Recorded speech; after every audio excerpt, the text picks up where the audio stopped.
Today, I want to talk to you about doing a forensic audit. It is, as an actor, I think it is such a powerful tool to have and a powerful tool to use. So, I want to give you some suggestions. I want to give you some things to do. And if this is your first time here, by the way, my name is Lydia Nicole. How rude of me. My name is Lydia Nicole, and this is Acting Smarter Now. So I want to talk to you about 10 reasons why doing a quarterly forensic audit is essential for actors. They do it in business all the time. We as actors are CEO of our company, so why not do our forensic audits? So, number one, uh, it allows you to track real progress, not just activities. You know, a lot of times you feel busy, you're doing self tapes, you're taking classes, maybe you're getting gigs, but a quarterly audit reveals what's actually moving your needle. Are you progressing or are you just busy? There's a difference. You know, you could be doing a lot of stuff, but there's no movement. Nothing is happening. That makes you frustrated. If you're looking at what you've been doing the last 3 months, it really does help uh, put things in perspective and to allow you to tweak things. So the second reason why is because it reconnects you with your vision. Sometimes life gets sometimes life gets noisy. A quarterly check-in brings your focus back to your why of you being an actor. Why do you want to be an actor? What is it about acting that allows you to breathe well? You know, for me, being creative is like, that is it. I feel alive when I'm creative. When I'm doing mundane stuff, I feel so worn down. I feel like, ugh. But give me something creative, I am off to the races. So are your daily actions aligned with your big picture goals? That's why you want to get back in touch with your why, and doing it every 3 months really does keep you center. You know, it also tells you if you drifted off course, and if you did, it can help you redirect your energy where it really matters for you. Another reason to do a forensic audit on your acting is that it reveals the blind spots before those blind spots can hurt you. Often you don't realize what's slipping. You've missed deadlines, weak tapes, outdated materials. A quarterly audit shines a light on what you are ignoring before it becomes a missed opportunity. Number four, it prevents burnout and it builds your sustainability.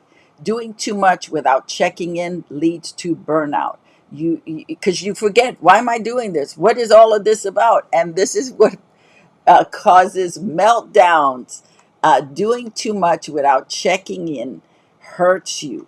An audit lets you assess your life work art balance, and it recharges you proactively.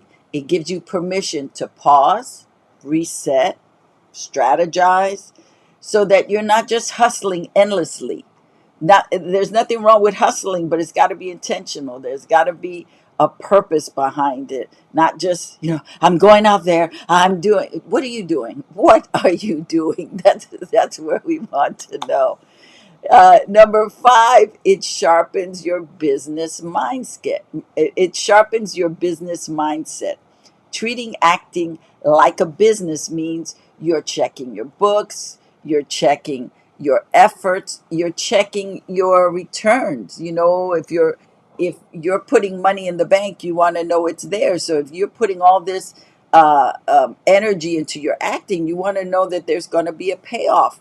But if you're doing it uh, in a way that's not beneficial to you, you're not going to get a payoff. You're just going to get frustration. So this is where the artist meets the CEO. Audits build habits of accountability, ownership, and self leadership. I'm going to say that again. When you do an audit, it is the artist meeting the CEO, and audits help build habits. It helps build habits of accountability, ownership, and self leadership. Number six, it creates measurable milestones. If you're not auditing, how do you know you're winning? Quarterly audits lets you celebrate your small wins and realign your goals. Uh, um, this way you can track how many self-tapes have you done in the last 3 months? What roles have you been called in for? How are you connecting within the industry?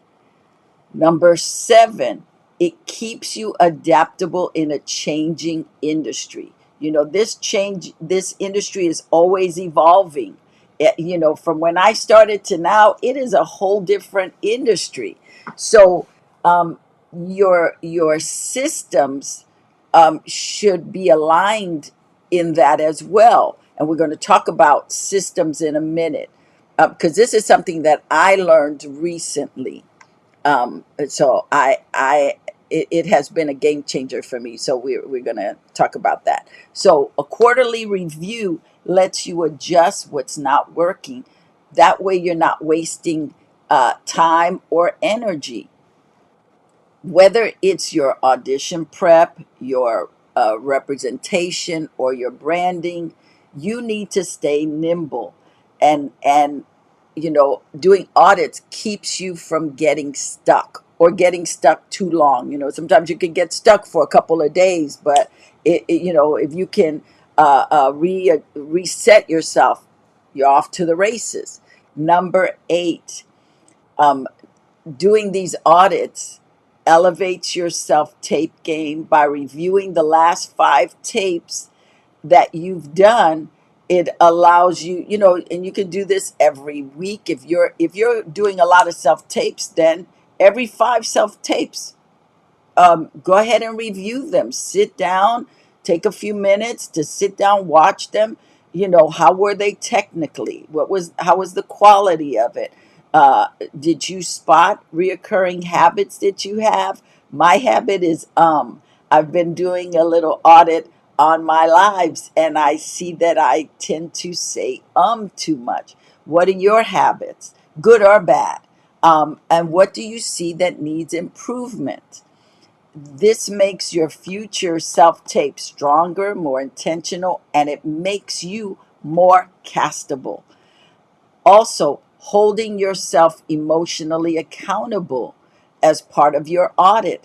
The acting journey is emotional, and a quarterly audit will help you ask, am I fulfilled? Am I stuck? Am I comparing too much? Do I still love doing this? It brings emotional intelligence into your career, which is rare but essential. So, number 10, audits build discipline without shame. We want to do these audits not to feel guilty, but that we can be honest. And if we're honest, it opens the door for us to continue to grow. Oh, this isn't working. Oh, I see why I'm not doing A, B, and C. Okay, let me get A, B, and C in there. The truth helps you be free. The truth, the Bible says, if you know the truth will set you free. And we want to know the truth of our journey. What are we doing that we can change? And doing it every 3 months is great, because then you're not losing all that time. You're being able to break habits, you're being able to build consistency, and that consistency will build your career in a positive, successful way. So I want you to really consider doing audits. I like to call them forensic audits on your career every 3 months. So I want to, first of all, talk about a system. Having a system in place to help you in your business as an actor. So one of the things that I learned this last year was about system. So, what is a system? A system is how you do what you do consistently. It's your method of showing up, it's your method of staying accountable, tracking progress, making moves without waiting for permission. For actors, that system just isn't showing up to set. It's how do you plan your week? How do you prepare for auditions? How do you keep your material updated? How do you market yourself? And how do you refill your creative tank? Or as Julia Cameron likes to say, how do you feel? How do you fill your creative well? So we want to be aware of what we're doing as actors. We are the CEO. So let me give you some examples of an actor system. You could be using a weekly acting planner like the Acting Smarter Planner, which is fire. I'm just going to say that again. It is fire. I created it a bunch of years ago. I did it for myself, starting about 40 years ago with all the information that I gathered from agents and casting directors and other actors, and just seeing what I was doing, I started to create a system for myself. And I made it as a book. It's called the Acting Smarter Planner. You can get it on actingsmarternow.com. And it really does help every actor who uses it. I mean, I keep, and it's not just a book, but it's in digital form. So if you don't like carrying a book, I like the book. I like writing. That just sets me on fire. So there's something about writing it down. I mean, using typing stuff or getting on my phone and doing the thumbs is okay, but writing really allows me to connect with my creativity. It allows me to flow. It opens up my mind. So that's why I like the book. Anyway, so again, an example of an actor system is using the Acting Smarter Planner weekly, or a planner that maybe you like.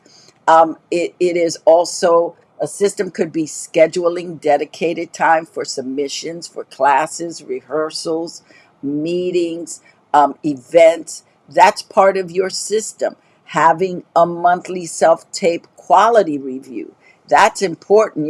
When if you're getting 3 to 4 self tapes a week, you're just in the doing of it.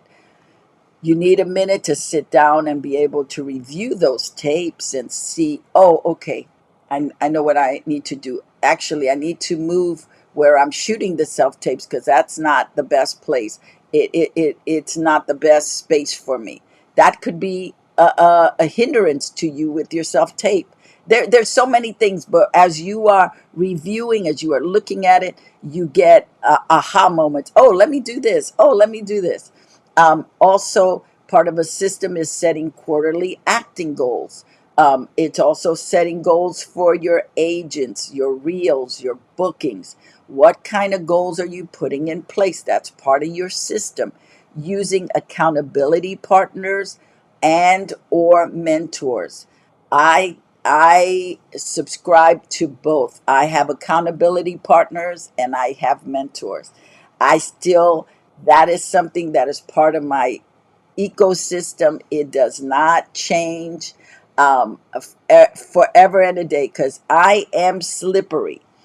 I will say I'm going to do something, and then I will go, oh, well, it's not really important. But when I have accountability partners and I tell them I'm doing this, I do it because I know I have to answer to them. And sometimes we need that push. I have mentorship, people that are mentors of mine. I have like 7 mentors that, I listen to what they say. I follow what they say to me, and including my accountability partners. I have one.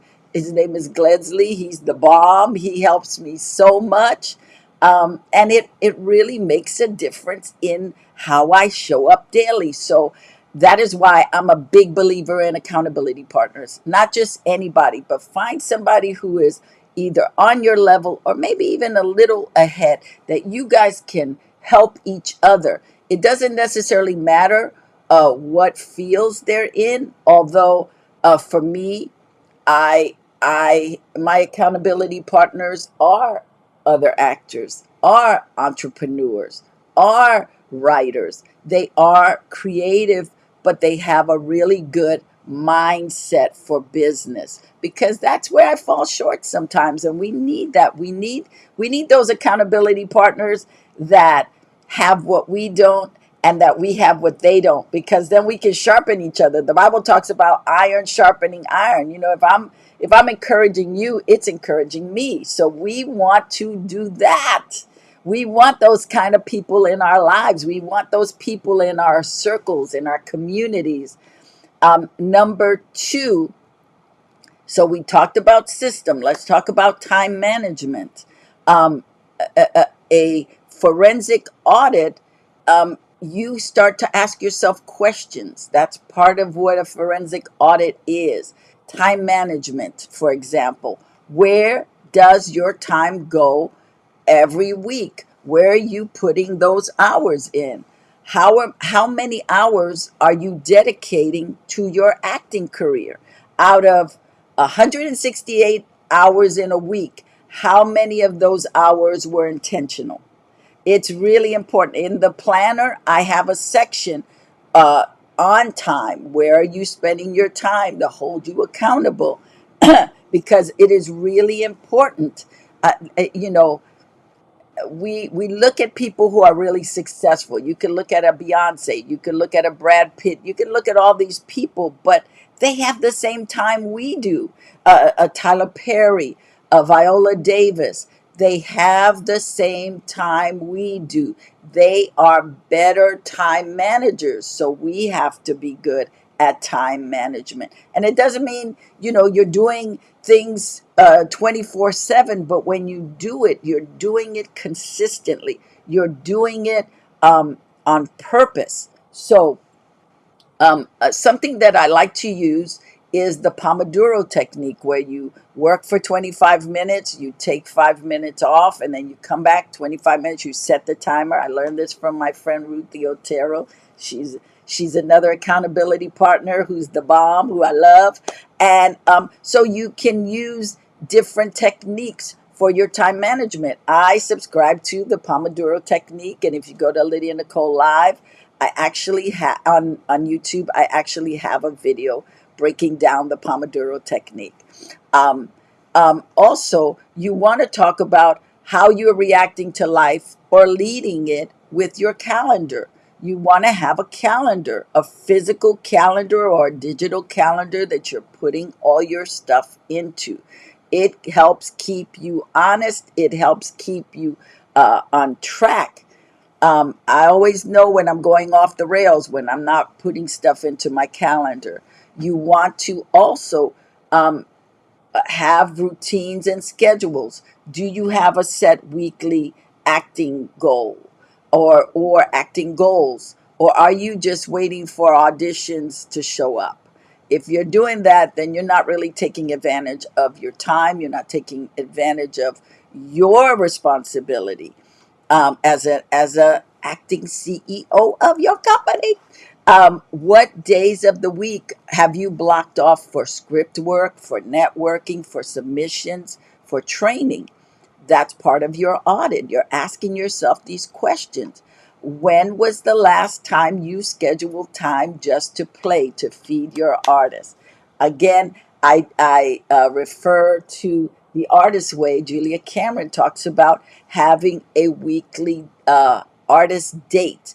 You yourself go on an artist date with nobody else. You find something that helps you just play, enjoy, feed your well, your creative well. I ascribe to that. I don't do it every week, but I try to. So maybe I might do it twice a month. But I really do try to do it uh, as much as I can, because it's beneficial. It helps you reset yourself to come back fresh and bright. Um, Now, let's talk about your career strategy audits. How do you know? Uh, well, let me rephrase this. Do you know your target casting type? Are your materials aligned with that? Meaning, do you know your brand, right? And are you submitting for your brand specifically? Or are you just, you know, submitting for everything and seeing what happens? That's not good. That's too much energy you're putting in stuff that's not going to have a payoff. So if you know what you sell, then you're very specific in what you're making your submissions for. And if you don't see anything that's there for you as an actor, then maybe create something. Make it your mission. Once every 3 months, you're going to create some little project for yourself that you can film, so you can have to share with people, hey, this is the kind of work I do. Because sometimes we are we're not cookie cutter actors. We have different sensibilities and a different essence, and we got to put it out there so that people know, oh, I want what they have. That's what I want. Think of it this way: you're creating work. You know how when you go to uh, a supermarket or Costco or Trader Joe's, they always have that person on the side who has little samples. So you creating your work is you presenting samples to the industry to go, hey, have a taste of this and see how you like it. And usually at those places, that taste ends up getting purchases. So if you're putting stuff out there, you're going to get work from it. I guarantee you. Because, and if it's good, if it's quality, and it really sells your brand, you're going to be getting called in. People are going to want to change stuff for you. My acting teacher, Roy London, used to always say, stop trying to be the whole salad. Pick a vegetable, be that vegetable, and people will want that vegetable every which way. Your job is to just be as specific as you can. Do not try to do everything. It diminishes you. It lessens your value. It also keeps you from getting acting work. At the end of the day, what do we want? We want to be working. We want to have money in our pocket. We want to be successful in our career. That's what we want at the end of the day. So doing these audits will help you get there quicker. I wish someone had told me this when I was starting my acting career out. I'm giving you information that has taken me so long because of trial and error. You are the beneficiary of my making so many mistakes in the business and going, oh, that's not how you do it. So I'm giving you the proper way to do things to grow your business quickly instead of years and years. And you always hear older actors say, I wish I knew that back then, but it's true. You do wish you knew certain things. And that's why I do Acting Smarter now. I do these videos because I don't want younger actors or actors out there to have that long haul. If I can spare you, I win. If I can get you uh, on your path quicker, I feel like I win. So that's why I do this. So another thing is, well, we talked about this already, so I don't have to have a project you do every 90 days, right? That's every 3 months. Find some little thing. It could be a monologue. If it's a really good monologue, go get coaching for it. You know, coach the hell out. Get coaching. Let them coach you and coach you. Go 3 times if you have to go back for coaching on that monologue. So then when you tape it, and tape it professionally so people really see you in your glory. Not just, okay, I'm just going to put the camera on. There's nothing wrong with that. Let me back up. There's nothing wrong with that. But why not set yourself up to win in the biggest way possible? So if there's a monologue that really works for you, get coaching on it so you can get all these different angles. One of my former teachers and coaches, Ivana Chubbuck, I interviewed her um, at the beginning of this year, and you could watch the video I did, which is really informative for every actor regarding technique. And she talked about Eva Mendes being in her class and had 5 lines for an audition, and she got coached and got coached and got coached and got coached for that piece. That those 5 lines, it was just 5 lines. It was, most actors would see, it's a throwaway, it's not important. But those 5 lines gave her her career. Those 5 lines were for the movie Training Day, blew her up. In the movie, you don't think 5 lines because she's a real person in that movie. She's got life going. That movie set her up for success. So I'm a big believer in coaching. Another thing that I got regarding coaching, so let me just share this with you. When I was talking to Ivana, she was sharing the story of Brad Pitt, who I used to be in class with. She said Brad was asked by one of the other actors in the class if they would do a scene with them for an agent that they were going to meet. And so they rehearsed a couple of times, and the woman said, "Okay, that's good enough. We're good." And Brad, who had not been working, he hadn't gotten any work, but he saw this opportunity. He went, he got coached a couple of times from Ivana. Guess what? That other actor who said, we've done enough rehearsals, she missed her opportunity. She did not get that agent, but Brad did. So the more prepared you are, the better you are, the quicker you get to where you want to go. So just a little extra information. Now, I want you to, we talked about systems. So what could your current system be? Maybe you need to look at your system for prepping, your system for reviewing your progress. Find your system that works for you, and then apply it every 3 months. Okay, this is what I did. This is what I need to be doing now.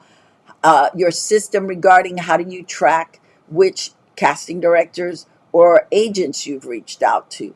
Again, that's where the Acting Smarter Planner can help you, because I got a whole area for agents and casting directors and auditions. It's a great book. It's a great book. What can I say? It's really a great book. Um, and the last thing I want to ask you about systems is, are you using the same system that got you here to get you where you want to go? Because sometimes you have to change the systems. So now let's talk about self-tape auditions and reflections of it. It is important for you to look at your last 5 auditions, your last 5 self-tapes, and really be honest. How did they go? um, Journal or speak into your phone and really just share how it went. Did it go well? Were there glitches? What could you have done differently? I don't know about you, but whenever I would do auditions, a lot of times if I wasn't really prepared, I would come out and go, "Oh, I should have done this. Oh man, I could have done this. Oh, I could have done that." So is that something that, as you're looking at your self tapes, you can go, "Oh man, I could have done that"? So, is that something now you can apply differently for your upcoming self tapes? That's a question to ask yourself in your audit. Um, Ask yourself, did you prepare for the role like you had already booked it? Or were you preparing it like it's an audition? Those are different intentions. If I'm preparing my audition like I've already booked it, I'm coming with the heat. If I'm preparing it like it's an audition, I'm half-assing it. What can I say? It's like, eh. So prepare it like this is the job. This is the job, people. It's not, auditions are the job, and then you move on to another job, but auditions are the job. Just want to remind you of that in case you did not know, auditions are the job. Did you adjust based on direction, or did you just tape yourself tape once and hope for the magic to show up? The good thing about self tapes is you can tape and tape and tape until you hit that sweet spot. So it's up to you. Are you doing that, or are you taping it once or twice and then that's it? Are you reviewing your tapes and coaching yourself honestly? Most of us can't do that. That's why we need outside eyes to say to us, do it this way, work on it this way. So, um, are you growing? This is the next section. Are you growing, or are you just staying busy? Have you grown this past year? You know, what did you learn this year in your acting class? What have you learned in your career this year that you can apply moving forward? Can you name one way you've grown as an actor in the last year? Are you stretching out of your comfort zone, or are you playing it safe? You know, you don't want to push. It's like, this is good. I'm good. No, it's always pushing that makes you move. You know, if you're in the same space, you become stagnant.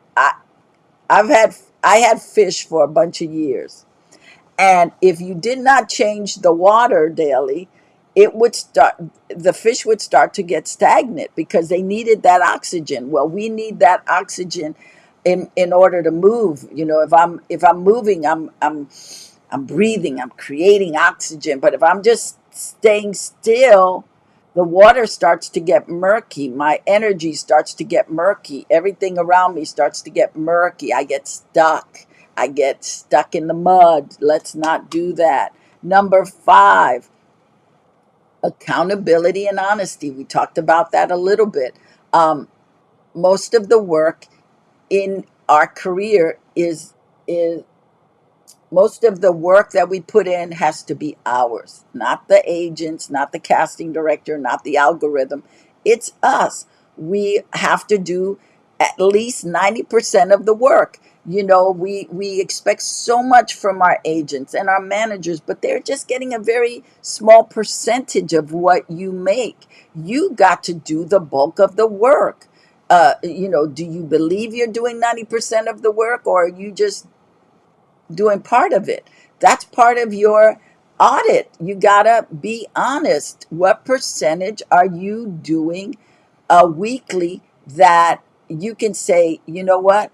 I did everything I could last week. I left everything on the table. I I did not half-ass anything. Um, Also, asking yourself, where are you showing up halfway? What areas are you avoiding and why? Ask yourself. That's an important question. Why am I avoiding taking that class? Why am I avoiding not working on that piece of material? Ask why. What is the fear? What is the pause? Move, you know, and if it's fear, ask somebody to walk with you through it. Say, hey, I should be working on this scene here, but I'm afraid of it. Would you mind reading it with me? Ask a friend. You know, this is where your friends could be of help to you. Ask them to read material with you. Ask them to walk with you somewhere, or to sit with you while you write a couple of emails to people that know your work, that like you, but you're afraid. Like, you know, are you reaching out to those people in the industry who are fans of yours, who could give you work? Or are you a little intimidated? If you are, get a friend to sit next to you while you do that email. And if you don't know what to say, utilize my bestie, Chat GPT. Go in there, ask it, say, I need to write this letter to Lydia Nicole, but I'm a little shy about it. I'm a little afraid. She's really a big fan of mine. How could I word this just as a hello, checking in email? And it will give you what you need. I love chat. Number 6, do you have a clear definition of success for your acting career? That's part of your audit. What is your clear definition of success in your acting career? Or are you chasing somebody else's definition of success? You have to know what success is for you. You know, I used to, for years, I always felt like I'm not doing anything. And I was working, things were happening, but I just felt like it wasn't enough because I didn't have the career that Denzel Washington had. I didn't have the career that Sheryl Lee Ralph had. But I'm not them. I'm me. So look at your success. What is that definition for you? And can you explain your actor brand in a sentence? That's something for you to audit. Can I explain my brand in one sentence? And if you can't, that's another area that maybe ChatGPT can help you in. When was the last time you followed up with someone you worked with? It's important for us to continue to have relationships with people in the industry, to say hello, check in, send a text if you have their phone number. Just, hey, just want to reach out and say thank you for always having my back. I just did that with one of my mentors. I just said, we've been doing this for 30 years, and I want you to know I am so grateful for you. You changed my life. And he did. He really changed my life. Oh, I am so grateful. So those are things you can text people or send a little note, snail mail or email, but just let people know that you're thinking about them. That's a way for us to keep relationships going. Are you building real relationships when you meet people in the industry, or are you just adding them to your IG account? That's not a relationship. That's just people on your account. Um, do you track so now we're going into money. Do you track what you spend and earn from acting? Can you tell yourself how much money you earned the last 3 months from acting and how much money you invested into your acting career? You should that's part of your audit. Do you treat your acting job? Do you treat your acting like a job or a dream or a hobby? That's part of your audit too. That's a question to ask. And now we're going into mindset. Do you cheer yourself on or tear yourself down after audits? Are you fueling yourself with inspiration, or are you comparing yourself to death? So I've given you a lot of questions to ask yourself in the audits. Every 3 months, you should be doing this every 90 days. We're getting ready to come into August, so you can do a 3 month audit from May, June, and July. Those 3 months. What did you do in the last 3 months? And then what do you want to, and then when you finish that audit, what would you like to get done in the next 3 months? So once you do the audit, at the end of that, what you're going to do is tell yourself what your goals are for that month, and then be intentional about getting it. Okay. And in every area, we talked about mindset, we talked about money, we talked about relationships, we talked about acting, your technique, your acting reels, your submissions. So what do you want to do with all of that stuff with managers, agents? What do you want to do in the next 3 months? So my challenge for you is to do this audit, be honest with yourself, and challenge yourself to move a little bit more forward. One of the things I started doing a few years ago was that I had to accomplish one thing a day. So if I accomplish one thing a day, guess what? At the end of the year, I had 365 days 365 things that I accomplished in that year. So instead of trying to, as they say, how do you eat an elephant? One bite at a time. So every day, one bite. What can I do? And if you can take 2 and 3 bites a day, oh, that's awesome. But if you can just do one, you are on your path. I hope this helps you. I want you to act smarter, not harder. I look forward to talking with you again. Have the best day today. Remember, this is a new day. You get to do new things today. Okay? Bye bye.